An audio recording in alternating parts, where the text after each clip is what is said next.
निशुम्भ शुम्भ गर्जनी प्रचण्ड मुण्डखण्डिनी वने रणे प्रकाशिनी भजामि विन्ध्यवासिनी।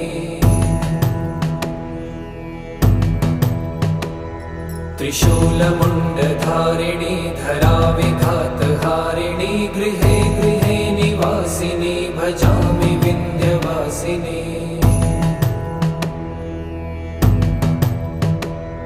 दरिद्र दुःखहारिणी सदा विभूतिकारिणी वियोगशोकहारिणी भजामि विन्ध्यवासिनी। लसत्सुलोललोचनं लतासनं वरप्रदं कपालशूलधारिणी भजामि विन्ध्यवासिनी। कराब्जदान